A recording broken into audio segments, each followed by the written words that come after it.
Ayun, magandang araw po sa lahat ng magandang araw po sa lahat sa inyo, mga ka-YouTube natin, YouTube friends. Ito, gumagawa tayo ng video. Ayun, lumipad yung pato. Nakabalik po tayo sa Green Timbers Lake sa Suri ito. It's 5:30 ng umaga. Ewan ko, naka-live pa rin yata si Mildred sa kasalukuyan. Susubukan natin makahuli dahil dito sa Great Timbers. Mamimingwit tayo. Tingnan yung mga geese, oh. Laki, may baby sila. Laki-laki na ng baby nila yan. Close up natin. Galit siya, galit. Yan yung susugod niya. Yan. Laki niya. Galit siya. Si baby curious. Yan yung tatay, oh. Kita natin yung tatay. Galit din. Hello. Laki nyo guys, oh. Ginimit tayo ng family ng geese. Meron pang mga pato din doon, mga mallard duck. Tapos ang katutak na ibon. Anong klaseng ibon kaya ito? Hindi ko alam. Lapitan natin kung makalapit tayo, ah. Yan, nakikita nyo pala, yan na yung lake ng Green Timbers. Ay, hindi siya ibon. Hindi, ibon din. Kaso mga anak siya ng pato. Yung itik na tinatawag na mallard duck. Dami nila, oh. Tiktik ng mga itik. Tapos may isa akong kitang ibon lang. Ayun yung ibon sa likod ng grass. Baka pwede natin dakmain. Yan, lilipad yan. Parang maya lang. Lilipad. Marami rin pala sila. Ayan, dami. So ganitong itsura ng lake pag umaga dito sa Green Timbers. Actually halos lahat ng lakes dito sa Canada pag umaga is yan, misty siya. Mist. Yan. Misty siya. Para siyang nagpapagta. Wala, no? Yun. Oops. Sorry. Ganda, oh. Nature na nature. Ayan, dami itik doon. Hindi na natin lalapitan. Dito na tayo. O, kanina ayun, parang mga lavender kanina. Hindi ko na na-video. Naisip ko mag-video, malapit na tayo sa lake. So ayan. So tingnan natin, wala pang nag-fishing. Kumbaga tayo pa lang nandito. Kasi 5:45 pa lang yata ng umaga. Sinubukan kong umaga kasi nung Wednesday yata kami nandito. Punta kami dito sa nung Wednesday. Ang nakahulian ko yung malapit lang banda. Akala nila may pakain ako. Usually kasi dito sa mga sa mga parks na ganito, yung mga taga rito, mga puti, hilig nila magpakain ng mga ganyan. So pag lumalapit tayo, ayun sila lumalapit sa akin, oh. Kasi ang alam nila may bibigay akong food, kasi pinapakain nila, eh. Ano, dami nila, oh. Lumalapit sila, akala nila may food akong dala. Siguro mayroon mga pumupunta dito maaga, bibigay ng food sa kanila, kaya ganun nilalapitan tayo. Ayun, mamakuan ako pala kanina, no? Mabalik ako doon. Pinagpwestohan ko ng isang araw is dyan sa may bato, sa likod lang ng mga puno-puno na yan. Nakahuli ako ng isa. Buong maghapon, isa lang. Kaya ito naman, mamimingwit ako. May makuha o wala, dapat by 9 o'clock aalis na ako. Kaya ako inagahan din kasi saglit lang ako. Sasaglitin ko lang mamingwit kasi may trabaho na naman mamaya.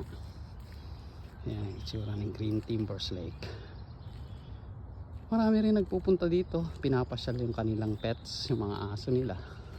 Mamaya maya lang siguro meron na. Tapos yung mga nagja-jogging, marami din dito, iba-ibang lahi. Sayang, dadaling ko sana kayo nun, siguro pwede nating silipin. Oh, may isa na, aga-aga nun, ah. Mimingwit. Pasyal ko kayo, pasukin natin tong forest na to para makita niyo yung sinasabi ko kanina, parang lavender. Ganda, oh. Misty, oh. Lamig.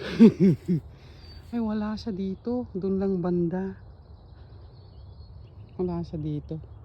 Akala ko meron. Balik tayo sa kalsada. Yan, siguro tutuluyan ko tong video na to hanggang dun sa paglabas kasi meron din kami nadaanan nung isang araw na marami siyang mushroom. Kinuhanan ko na siya andun sa ref ng kapatid ko. Balikan ko bukas ng umaga sa kanila. So ayun, meron ng parang may nakita na akong nakapwesto na at nagpi-fishing doon. May mas maaga yata sa atin. Okay lang. Depende naman talaga kung sinong kakagatan sa luwang ng lake, di ba? So sa presentation na lang at saka type ng bait ang labanan dito. Mamimingwit nga yata yan. Ayan, doon banda. Yun. Ewan ko kung mamimingwit nga yan. Ay, dalawa na sila. Dalawa sila. Ewan ko namimingwit sila or pangalan nito. Nag-stop lang tapos nagpapahinga na.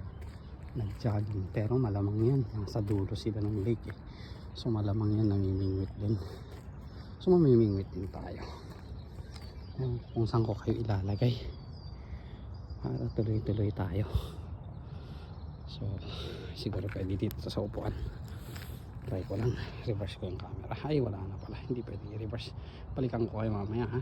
Ay ipan ko lang kung ano itsura dito. Yan ang itsura dito sa kinakatayuan natin. Yan, meron pa yung moon. Ang oras ngayon mga 5:45 na somewhere siguro. So ayan, yung pagkakaroon natin, ito yung pagpwestuhan natin yung bato na sinabi ko kanina. Iniikot tayo, katabi natin itong may tree dito. Tapos may mga wild roses tayo, roses for you, yung mga magaganda dyan. Hindi, para sa inyo lahat yan. Yan, magagandang roses, wild roses. Tumutubo lang po yan sa tabi-tabi. Mga wild roses, kinakain yung buto niyan, kinakain ng ibon. Tapos dinadrop nila, ayun, kaya kumakalat. So balikan ko kayo maya maya lang kasi hindi ko may reverse yung camera sa video, luma yung phone ko. So ayan, balik tayo mamaya. Ayun, nakabalik tayo guys. So ito yung gamit natin, same as yung ginagamit natin sa Rice Lake.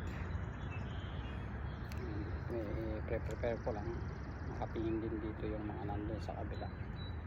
So dito tayo pwesto muna, nilipat na lang tayo dun kung sakasakaling wala tayong mahuli within 2 hours,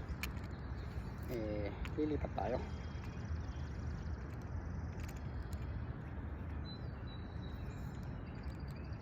So prep ko lang to, naka-phone kayo eh. Hindi ko naman alam kung saan kayo pwesto na medyo nakikita niyo yung lake. Yan, kita niyo yung lake. So ito, nagpe-prepare pa lang ako. Yung isa doon nakaset up na. So yung setup natin, telescopic yung pa natin, yung gamit natin, telescopic na ordinary lang. Pag $50 lang yung ating rod. Tapos mga parang Canadian tire yata kung mga iba na nagamit. So slip bobber gamit natin, ultralight yung tawag nila dito, ultralight. So subukan natin lang. Tapos ang bait natin is hanggang lewang lang tayo.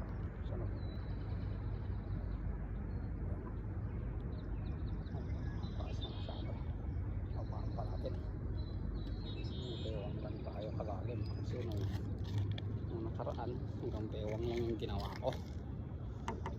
Meron namang kumagat, may nadenggoy ang ating plastic rubber. Pamingwit ay na pain pala, sorry. Papakita ko sa inyo yung pain na yun. So ito yung tinatawag nilang trout magnet, rubber lang siya. Ewan ko kung gagana dyan sa atin. Ayan siya oh. kulay green ba to? Yellow. Yan. Yan yung papain natin. So trout magnet ang tawag sa kanya. Ang tawag sa kanya is worm, pero plastic worm or rubber worm ito. Yan. So, may kulang pa pala ako sa aking setup, so maglalagay pa tayo ng split shot pala. Narata ko lang, sayang naglagay na sana ako para dire-diretso ang ating paglagay.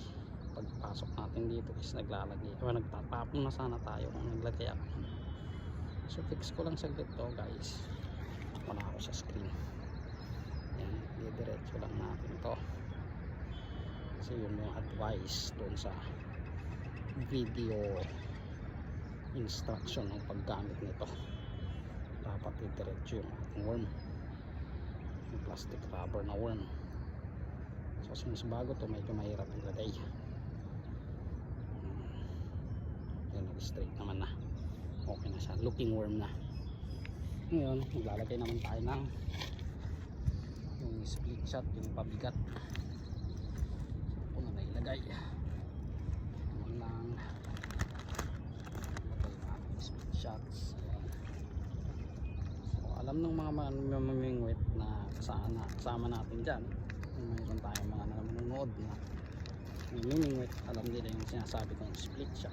Ito ay pabigat na maliit, gawa sa LED. So paano buli. Yan, alagay lang na po natin to, tapos magtatapon na tayo. So hoping na yung cast natin iswertein tayo makakuha ng in action, katulad nung pumunta tayo ng Rice Lake noon, nakatsamba tayo ng in action. Nalaglag po yung inalagay ko sa sobrang liit kasi hirap maglagay. Wala na tayong mapwestuhan sa kabila dahil sa tagal natin mag setup.